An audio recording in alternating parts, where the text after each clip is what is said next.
ফিলিস্তিনে ইসরায়েলের চালানো বর্বর গণহত্যা ও স্বাধীন ফিলিস্তিন রাষ্ট্র প্রতিষ্ঠার দাবিতে মিরপুর নাগরিক সমাজের উদ্যোগে মানববন্ধন অনুষ্ঠিত হয়েছে।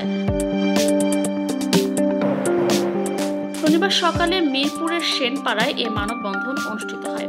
এ মানববন্ধনে উপস্থিত ছিলেন নাগরিক সমাজের সমন্বয়ক শরীফ খান, রাসেল, শামীম খান সহ অন্যান্য সদস্যবৃন্দ। নাগরিক সমাজের নেতৃবৃন্দরা বলেন, সারা বিশ্বের মুসলমানদের ঐক্য হয়ে ইহুদিবাদী ইসরায়েলকে প্রতিহত করতে হবে। ফিলিস্তিনি গাজাবাসীদের সাহায্যের জন্য বিশ্বের মুসলমানকে আর্থিকভাবে সহযোগিতা করার হাত বাড়িয়ে দিতে হবে। পাশাপাশি ফিলিস্তিনি গাজাবাসীর মানুষকে সহযোগিতা করতে হবে। যে যেখান থেকে পারেন গাজাবাসীকে আর্থিকভাবে সহযোগিতা করে তাদের পাশে দাঁড়ান। নির্মম নিষ্ঠুর এই হত্যাযজ্ঞের বিরুদ্ধে ধর্মবর্ণ নির্বিশেষে প্রতিবাদ গড়ে তুলতে হবে। এই রমজান মাসেও তাদের পানি নেই, তাদের খাবার নেই, তাদের বিদ্যুৎ সংযোগ বন্ধ করে অমানবিকভাবে তাদেরকে হত্যা করেছে।